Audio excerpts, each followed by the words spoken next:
गर्मी का मौसम था। पहाड़ों के बीच बसे एक छोटे से गांव में लोग अपने अपने कामों में लगे थे। उसी गांव के किनारे एक टूटी फूटी झोपड़ी में रामू नाम का एक गरीब लकड़हारा रहता था। रामू रोज जंगल से लकड़ियां काटकर बाजार में बेचता, तभी उसका गुजारा चलता था। लेकिन पिछले कुछ महीनों से हालात और भी खराब हो गए थे। लकड़ियों की कीमत गिर गई थी और कमाई इतनी कम कि 2 वक्त की रोटी भी मुश्किल हो जाती। उसकी पत्नी बीमार रहती, बच्चे अधपेट सोते और रामू हर रात भगवान से एक ही सवाल करता, मैं जितनी मेहनत करता हूं फिर भी इतना गरीब क्यों हूं। वो अपनी तकदीर को कोसता, खुद को कमजोर समझता और हर दिन टूटता जा रहा था। एक दिन पूरे गांव में खबर फैली, पास के आश्रम में संत वेदांत आए हैं। लोग कहते थे कि उनके पास हर सवाल का जवाब है और उनकी बातों में ऐसी गहराई होती है कि सुनने वाला बदल जाता है। रामू ने तय कर लिया, आज अपनी जिंदगी का सच जानकर ही लौटूंगा। अगली सुबह रामू अपने पुराने कपड़े पहनकर, हाथ में कुल्हाड़ी लेकर आश्रम की ओर चल पड़ा। जब वह पहुंचा तो देखा संत वेदांत शांत मुद्रा में बैठे थे। उनके चेहरे पर ऐसी शांति थी मानो सारी दुनिया का दुख उन्होंने भीतर समेट लिया हो। रामू उनके सामने बैठकर कांपती आवाज में बोला, गुरुदेव, मैं बहुत गरीब हूं। कितनी भी मेहनत कर लूं पेट भर खाना तक नहीं मिलता।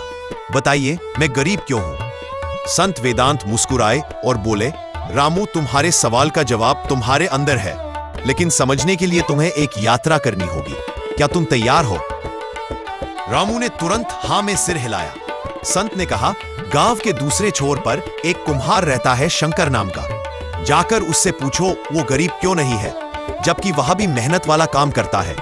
और जो जवाब मिले लेकर मेरे पास वापस आना। रामू तुरंत वहां चल पड़ा। कुम्हार शंकर के घर शंकर गीली मिट्टी में हाथ डुबोकर चाक पर सुंदर घड़े बना रहा था। उसके हाथ मिट्टी से सने थे, लेकिन आंखों में चमक थी।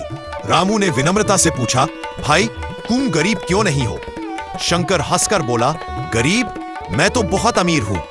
रामू चौंक गया। शंकर ने आगे कहा, अमीर होने के लिए सोने चांदी का होना जरूरी नहीं। मेरे पास 3 चीजें हैं, मेहनत, संतोष और अपनी कला पर भरोसा। मैं रोज थोड़ा थोड़ा सीखता हूँ, अच्छा काम करता हूँ और जितना मिलता है उसमें खुश रहता हूँ। बस यही मेरी अमीरी है। यह सुनकर रामू गहराई में सोच में पड़ गया और चुपचाप वहां से चला आया। संत के पास वापसी रामू ने पूरा किस्सा बताया। संत वेदांत बोले, रामू, असली गरीबी पेट की नहीं सोच की होती है।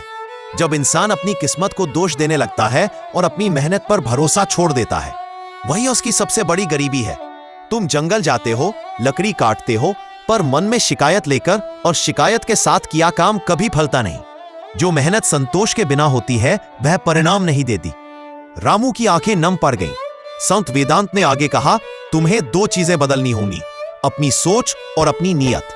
जैसे ही मन अमीर होता है, किस्मत खुद बदल जाती है। रामू टूट चुका था, लेकिन अब उसके अंदर एक नई रोशनी जाग गई। उसने प्रणाम किया और जाने लगा।